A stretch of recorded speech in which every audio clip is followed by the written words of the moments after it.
So Gears 2, the Locusts are back, and they're meaner than ever.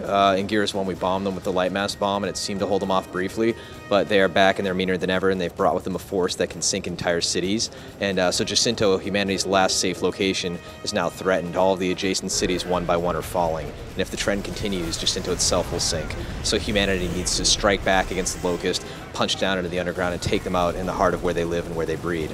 And in addition to that, we have Marcus's best friend, Dominic Santiago, and he's been searching for his wife, and he has a lead on her at the start of the game, so that's where it all starts off. Keep them off the rig, Delta! Take out the hooks! I can confirm that Carmine is in fact back in Gears 2, and we don't really want to explain quite yet how he's back. We just kind of want gamers to play the game and learn how Carmine has returned in the game, because he's a hell of a fan favorite. Gears has always been a game that's about destroyed beauty, and it's about this really cool, beautiful world and this visceral, violent action, but it's also about this idea of intimate violence, whereas players can get really close to their foes and chainsaw them. And now, you know, there's chainsaw duels, which is a simple B-button mash, because I'm quite tired of those little quick-time events that are in every single game. You can chainsaw somebody from behind, from their taint to their throat. There's so many more executions now, weapon-specific executions. There's people crawling when they're down but not out to try and get away. You can hit A and crawl away faster. The curb stomp is, of course, back. Take somebody hostage and watch the body explode as your enemies are shooting at it and the arms are going flying.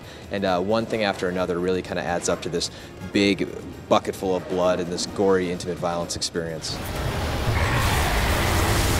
Players who engage in a chainsaw duel are locked into the duel to win or to lose. There is an occasional draw scenario, but keep in mind that while players are in that, they are not in God mode multiplayer anymore. So if you chainsaw somebody, there is a certain amount of risk involved.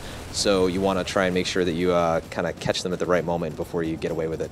The chainsaw duel itself, moment for moment, takes about as long as the whole chainsawing action does, because what we do is we actually make the actual act of chainsawing somebody at the end of the duel extremely quick.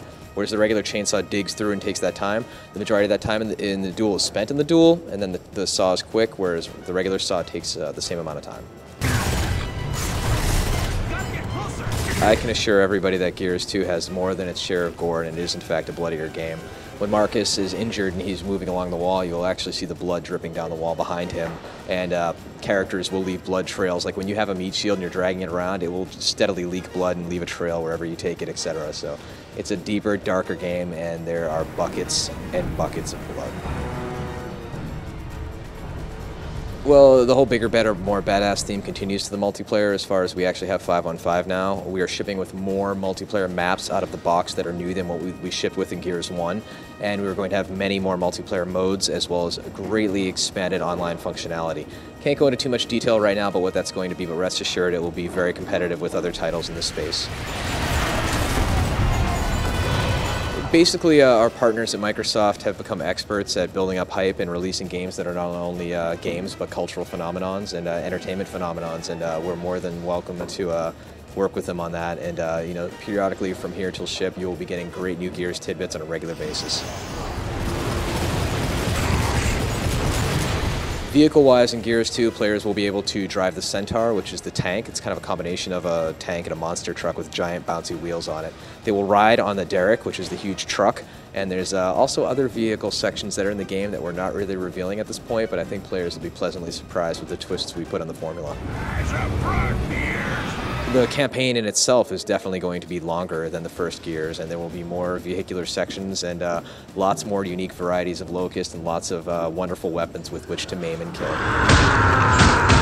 We're looking forward to the Gears fans picking up Gears 2 this November, of course exclusively on Xbox 360, and we really think they're going to be pleasantly surprised with the overall package we deliver, from the beautiful vistas and the bloody battles to the executions and the expanded multiplayer and the deeper, darker storyline. I think they're going to really become bigger fans of the franchise.